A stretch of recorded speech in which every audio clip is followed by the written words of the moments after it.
தொடர்ந்து நாம் அக்குபஞ்சர் அரசாங்கம் அங்கீகரிக்க போகிறத பற்றியும் அதற்காக என்னென்ன விதமான விதிமுறைகள் வச்சுருந்தா எதிர்காலத்தில் என்றைக்குமே அக்குபஞ்சரோட தத்துவங்கள் அழியாமல் இருக்கும் அப்படிங்கிறத பற்றி நம்ம நிறைய பார்ப்போம். அது இல்லாமல் மூதாதையர்கள், பழங்குடியினர்கள் தான் நம்ம மூதாதையர்கள். இந்திய பிரதேசத்திலிருந்து தான் எல்லா விதமான திணைகளும் நிலப்பகுதிகளும் உருவாச்சு. இந்த உலகமே கட்டமைக்கப்பட்டது இந்திய பிரதேசத்திலிருந்து தான் துவங்குச்சு. அப்போது இங்கேருந்து தான் அந்த உலகத்தோட உருண்டை ஆரம்பிக்குது. அப்போது ஒரு உருண்டை அப்படின்றதுனா அதுக்கான துவக்கப்புள்ளி கண்டிப்பாக இருக்கணுமா இல்லையா? அப்போ அந்த துவக்கப்புள்ளி எங்கே ஆரம்பிக்குது அப்படின்னு பார்த்தீங்கன்னா இந்திய பிரதேசம் தான். இந்திய பிரதேசத்துலேருந்து தான் பரிணாம வளர்ச்சி அப்படிங்கிறது ஒன்று தோன்றுச்சு. ஓர் இனத்திலிருந்து பல இனங்களாக ஓரறிவு, ஈரறிவு, மூவறிவாக பல பரிணாமங்கள் உண்டானதற்கான அடிப்படையாக இந்த இந்திய பிரதேசத்தில் தான் உருவாகுச்சு. அதற்கான அடிப்படையாக எந்த உயிரினம்னா கிருமிகள் தான். கிருமிகள் தான் இந்த பிரபஞ்சத்தை உருவாக்குச்சு. இந்த பிரபஞ்சத்தை உடைச்சி அடுத்தடுத்த கட்டத்துக்கு கொண்டு போய் 5 திணைகளை உருவாக்குனதும் இந்த கிருமிகள் தான். அதே சமயத்தில் நிலப்பகுதிகள் மட்டும் இல்லை, எல்லா பஞ்சபூதங்களும் இந்த பிரபஞ்சத்தில் உருவங்களாக பரிணமிக்கிறதுக்கான காரணமும் கிருமிகள் தான். எப்படி நிலங்களை சிதைச்சி உருவாக்குச்சோ அதே மாதிரி காற்றையும் இந்த கிருமிகள் தான் சிதைச்சி காற்று வேறு மாதிரி இருந்தது. பலவிதமான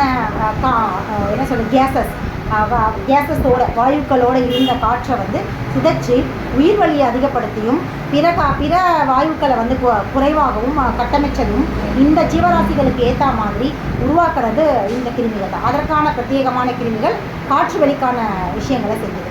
அதே மாதிரி நீர், இந்த பிரபஞ்சத்தில் நீர், அதாவது நதி, ஆறுகள், குளங்கள் இதெல்லாத்தையும் கூட யார் உருவாக்குனாங்க அப்படின்னு பார்த்தீங்கன்னா இந்த கிருமிகள் தான் உருவாக்குச்சு.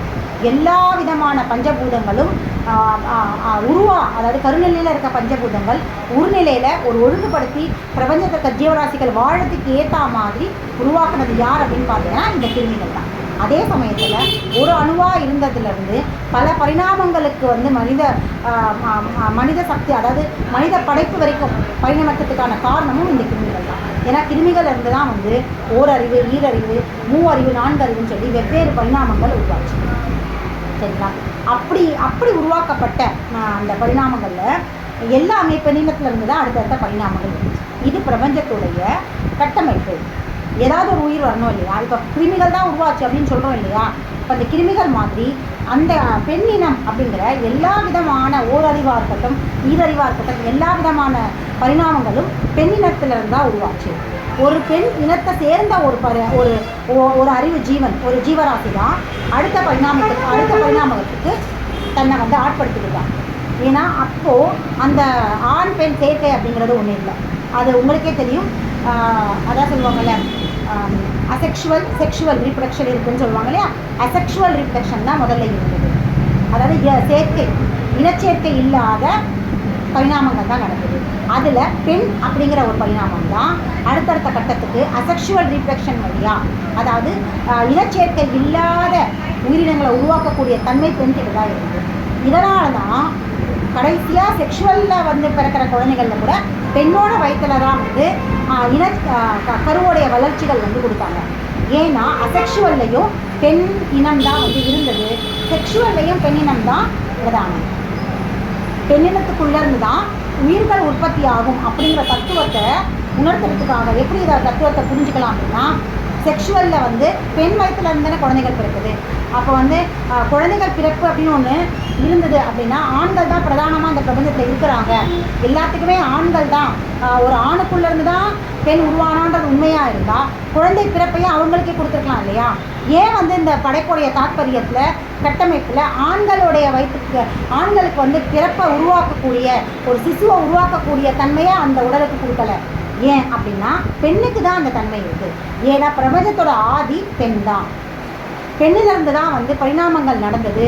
அசெக்ஷுவல்ன்ற இனச்சேர்க்கை இல்லாத படைப்பாக்கமும் கூட பெண் அப்படிங்கிற ஒரு இனத்திலிருந்து தான் உருவாச்சு. அதனால தான் அந்த பேஸ்லேருந்து இருந்ததுனால தான் அடுத்தடுத்த பரிணாமங்களில் செக்ஷுவல் கான்டாக்ட், அதாவது ஆண் பெண் அப்படிங்கிற பரிணாமங்கள் உருவாக்கும் பொழுது ஆணோ உருவானதுக்கப்புறமா 2 பேரோட இனச்சேர்க்கையும் எல்லா விதமான மேமல்ஸ்ன்னு சொல்லுவாங்க இல்லையா, பாலூட்டிகள், இல்லை மற்ற இனச்சேர்க்கை மட்டும் பாலூட்டிகள் இல்லாத இணைச்சேர்க்கையில் உருவான அது தாவரங்களாக இருக்கட்டும், விலங்குகளாக இருக்கட்டும், ஓரறிவு ஜீவராசியாக இருக்கட்டும், ஈரறிவு ஜீவராசியாக இருக்கட்டும், ஊர்வன பரப்பன எல்லாமே செக்ஷுவல் கான்டாக்டில் இனச்சேர்க்கை வழியாக உருவாகும் பொழுது கூட பெண்களுக்கு தான் குழந்தை பெற்றுக்கிறதுக்கான வாய்ப்புகள் வழங்கப்பட்டது. இது எதுலேருந்து வந்தது? அசெக்ஷுவல் ரீப்ரொடக்ஷன்லேருந்து வந்தது தான் செக்ஷுவல் ரீப்ரொடக்ஷன். அசெக்ஷுவல் ரீப்ரொடக்ஷன் தான் ஃபஸ்ட். அதனால தான் நீங்கள் பார்த்துக்கிங்களா, பல ஓரறிவு உயிரினங்களில் வந்து அசெக்ஷுவல் தான் இருக்குது, செக்ஷுவல் இருக்காது. சயின்ஸில் பார்த்துக்கிங்களா பிரிச்சுருக்காங்க, அசெக்ஷுவல் ஆர்கானிசம்ஸ், செக்ஷுவல் ஆர்கானிசம்ஸ் அப்படின்னு சொல்லினேன். அந்த பிரிவினைகள் வந்து ஸோ இந்த மாதிரி அசெக்ஷுவல்லேருந்து தான் செக்ஷுவல் அப்படிங்கிற ஒரு அதாவது கட்டமைப்பு உருவாச்சு. ஒரு ஒரு ஒரு நெக்ஸ்ட் ஜெனரேஷனை உருவாக்கக்கூடிய தன்மை முதல்ல இருந்தது அசெக்ஷுவலில், அதுக்கப்புறம் தான் செக்ஷுவல். இது ரெண்டுமே யார்கிட்டேருந்து வந்தது? பெண்கள் கிட்டேருந்து. ஸோ அசெக்ஷுவலில் வந்து பெண்ணினத்துக்கு முக்கியத்துவம் இருந்ததுனால தான் செக்ஷுவல்லையும் பெண்ணினத்துக்கு இம்பார்ட்டன்ஸ் கொடுத்தாங்க. இதுதான் பிரபஞ்சத்தோட கட்டமைப்பு. இதை தான் வள்ளுவர் தன்னுடைய முதல் குறளில் அகர முதல எழுத்தெல்லாம் ஆதி பகவன் முதற்றே உலகு அப்படிங்கிற வார்த்தையை சொன்னார். ஆதி பகவன், ஆண் பெண். ஆதி அப்படிங்கிறது பெண்ணை குறிக்குது.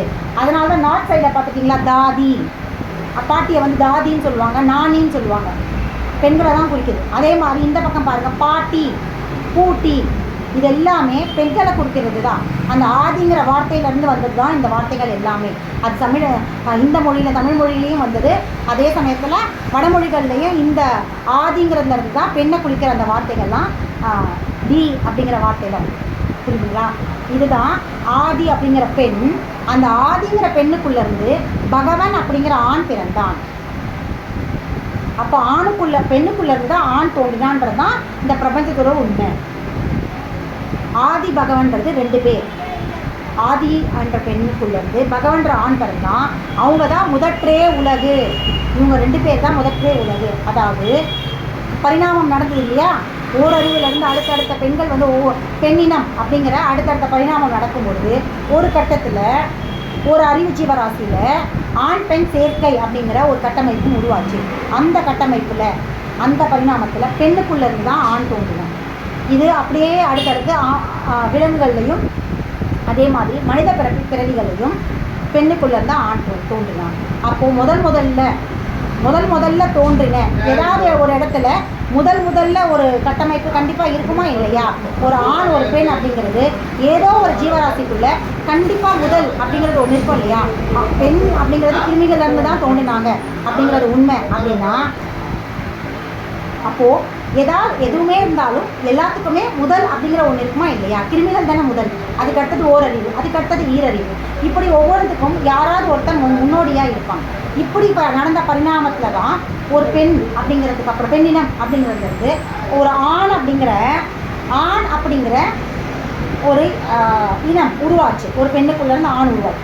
அதுக்கு அடுத்து பார்த்தீங்கன்னா இந்த ஆண் பெண் இனச்சேர்க்கை நடந்து அது வழியாக அசெக்ஷுவல் ரீப்ரொடக்ஷன் நிறுத்தி செக்ஷுவல் ரீப்ரொடக்ஷன் அடுத்தது ஸ்டார்ட் ஆச்சு. நிறுத்தப்பட்டதுன்னா அந்த இனக்கள் எது வரைக்கும் எந்த ஜீவராசியோட அசெக்ஷுவல் ரீப்ரொடக்ஷன் நடந்ததோ, இனப்பெருக்கம் நடந்ததோ அது வரைக்கும் அது அப்படியே தொடர்ந்தது. அந்த ஜீவராசிகள் எல்லாம் அப்படியே தொடர்ந்ததும் அதுக்கு அடுத்த ஆண் பெண் பரிணாமங்கள் உருவானதுக்கப்புறமா தோன்றின. அதுக்கப்புறம் செக்ஷுவல் ரீப்ரொடக்ஷன் இனச்சேர்க்கை வழியாக உருவான பெருக்கம், அது உருவானதுக்கப்புறம் இனப்பெருக்கம் உருவானதுக்கப்புறம் தொடர்ந்து ஆண் பெண் சேர்க்கை நடந்தது. அதில் ஆதியான 2 ஆண் பெண் இருக்காங்க இல்லையா, அவங்க தான் ஆதி பகவன், அவங்க தான் முதற்றே உள்ளது. அப்போ இவங்க 2 பேர், அந்த முதல் ஆண் பெண்ணை தான் அவர் வந்து குறிப்பிடுறாரு திருவள்ளுவர். அவங்க 2 பேருக்கு வணக்கம் சொல்லிட்டு, ஏன்னா அவர் கடவுள் அப்படிங்கிற யாரையும் வணங்கலை. கடவுளோட சக்தி இல்லை அப்படிங்கிறத அவர், அப்படி கடவுள் சக்தின்னு ஒன்று இருந்தால் அவர் முதல்ல அவருடைய திருக்குறள் கடவுளுக்கு நம்ம யாராக இருக்கட்டும், நம்மளாக இருந்தாலும் முதல்ல என்ன பண்ணுவோம், விநாயகர் சும்மா எழுதுறதா இருந்தால் கூட சுழி போட்டுட்டு விநாயகர் சொல்லி போட்டு தொடங்குவோம்ல. ஏன்? நம்ம ஏதோ ஒரு கடவுள் மேலே ஒரு நம்பிக்கை, ஏதோ ஒரு கடவுளை நம்புறதுனால அந்த கடவுளுக்கு நம்ம ஒரு வணக்கம் சொல்லிட்டு ஸ்டார்ட் பண்ணுவோம். இது எல்லாருடைய மனிதர்களாக பிறக்கிற எல்லாருடைய வழக்கம் தானே. அதே தானே அவரும் பின்பற்றிருக்கார். அவரும் ஏதாவது ஒருத்தரை வந்து வணங்கிருக்கணுமா இல்லையா? அப்போ யாரை வணங்கியிருக்கார்? மூதாதையர்களை தான் வணங்கியிருக்கார். அதற்கான அப்பட்டமான சாட்சி தான் அகர முதல எழுத்தெல்லாம் ஆதி பகவன் முதற்றே உலகு அப்படின்னு சொல்லிட்டு இந்த பிரபஞ்சத்துடைய முதல் ஜீவராசிகளான ஆதி அப்படிங்கிற பெண்ணும் அவளுக்குள்ளேருந்து உருவான பகவன் அப்படிங்கிற ஆண் தான் முதற்றே உலகு அப்படிங்கிறத அவர் சொல்லிட்டு அவங்க 2 பேரையும் வணங்கிட்டு அதுக்கப்புறம் தான் தன்னுடைய திருக்குறள் ஆரம்பிச்சார். சரி, அப்படி சொல்கிறீங்க. அப்போ பின்னாடி வர குறள்கள் எல்லாம் இறைவன் அடி சேர்ந்தார், இறைவன் இந்த இடத்துல அவர் சொல்கிற எல்லா இறைவனும் இயற்கையை தான் வார்த்தை பயன்பாடு. இப்போ இங்கே நம்ம வந்து இயற்கைன்னு சொல்கிறோம், இன்னொரு மொழியில் என்ன சொல்கிறோம், பிரகிருத்தின்னு சொல்கிறோம் இல்லையா, இயல்புன்னு சொல்கிறோம். அதுவுமே இயற்கை தானே. இயல்புன்னா வந்து மனித உடலோட இயல்பு, பிரபஞ்சத்தோட இயல்பு இயற்கை. அதே மாதிரி இறைவன் அப்படிங்கிற வார்த்தையும் இயற்கை அப்படிங்கிற சொல்கிறதுக்காக பயன்படுத்தப்பட்ட ஒரு வார்த்தை தான். அப்படி இறைவன்றவர் ஒருத்தராக இருந்தால் யாருன்றதை அவர் சொல்லியிருப்பார் இல்லையா? சிம்பிளி, ரொம்ப சிம்பிள், ரொம்ப ஈஸியாக புரிஞ்சுக்கலாம். இப்போது இறைவன் அப்படிங்கிற ஒருத்தர் இருக்கிறத அவர் சொல்கிறார், யாரோ ஒருத்தர் தான் இறைவன் அடி சேர்ந்தார் அப்படின்னு சொல்கிறாருன்னு சொல்கிறோம் இல்லையா? அப்போது இறைவன் அடி அப்படின்னா அந்த இடத்துல அவர் கடவுளோட பெயரை சொல்லியிருக்கலாம் இல்லையா? இல்லை, அடுத்தடுத்து வர குறள்களில் எங்கேயாவது ஒரு இடத்துல யாராவது ஒரு கடவுள் பெயரை சொன்னாராம். இவ்வளோ ப்ரமோட் பண்ணவர் தான் வணங்குற கடவுளை ப்ரமோட் பண்ணியிருப்பாரா இல்லையா? எல்லாருடைய இயல்பு தானே. எல்லாருமே யாராக இருக்கட்டும், நானே இருக்கட்டும், எனக்கான யாரை வந்து கரெக்டாக இருக்குது அப்படின்னு நினைக்கிறேன்னா அவங்கள பற்றி ப்ரமோட் பண்ணுறேன்ல. நான் ஏன் இது அக்குபஞ்சர் மருத்துவம் தான் எனக்கான சிறந்த மருத்துவம், அதில் எனக்கு 100% எல்லாமே சரியாகுதுங்க போது அதை நான் ப்ரமோட் பண்ணுறேன்னா இல்லையா? அந்த பேரை நான் சொல்கிறேன்ல, வெறும் மருத்துவம் நான் சொல்கிறேன், அக்குபஞ்சர்னு வார்த்தை பயன்படுத்துகிறேன்ல, அப்போ அவரும் அப்படி தானே பயன்படுத்திருக்கணும். ஏன் அவர் எல்லா இடத்துலையும் வெறும் இறைவன் அப்படின்னு சொல்கிறாருன்னா அவர் இயற்கை அப்படிங்கிறது தான் இறைவன். அவர் இயற்கைன்ற வார்த்தையை வேறு எங்கேயுமே பயன்படுத்தலை. அவர் இயற்கையை தான் இயற்கையை சொல்லலை, அவர் இறைவனை தான் சொல்கிறாருன்னா இயற்கைன்ற வார்த்தை எங்கேயாவது பயன்படுத்திருக்குமா இல்லையா? அவர் இயற்கைன்ற வார்த்தை எங்கேயுமே பயன்படுத்தலை. எந்தெந்த இடத்துலலாம் இயற்கை அப்படிங்கிற வார்த்தை பொருந்துதோ அங்கே எல்லாமே இறைவன்ற வார்த்தை பயன்படுத்திருக்காரு. அப்போது திருவள்ளுவர் சொல்கிற இறைவன் அப்படிங்கிறது இயற்கை அடி சேர்ந்தா கடைசியாக நம்ம இந்த பிரபஞ்சத்தில் இருக்கிற எல்லா பிறவி கடமையும் தீர்த்ததும் நம்ம கடமைகள் முடிஞ்சதுக்கப்புறமா யார்கிட்ட போய் சேருவோம்? இயற்கை கிட்ட சேருவோம். யார் இயற்கை? பஞ்சபூதங்கள். திரும்பவும் அங்கே போய் மறுசுழற்சிக்கு ஆட்படுவோம். அதான் இயற்கையோட வேலை என்ன? சுழற்சி, சைக்கிள். அதான் இயற்கையுடைய தாற்பயம். ஸோ அங்கே தான் போய் சேருவோம், அந்த சுழற்சிக்கு தான் போய் சேருவோன்றது தான் அவர் ரொம்ப ரொம்ப எளிமையாக இறைவன் அடி சேர்ந்தா அப்படின்னு சொல்லுவார். ஸோ இப்போ புரியுதுங்களா? பிரபஞ்சத்தோட ஆதி பகவன் அப்படிங்கிற வார்த்தைக்கான பயன்பாடு. அப்போ யார் இந்த பிரபஞ்சத்தோட ஆதி? பெண். ஏன் அவர் பகவன் ஆதின்னு சொல்லலாம் இல்லையா? ஏன் ஆதி பகவன் சொன்னார்? ஏன்னா பெண்ணில் இருந்து தான் ஆண் தோன்றினான், ஆதியிலிருந்து தான் பகவன் வந்தான். அதனால தான் அவர் ஆதி பகவன் சொல்கிறாரு. ஆதிங்கிற வார்த்தையை பெண்ணுக்கு பயன்படுத்துகிற வார்த்தைகள் தானே.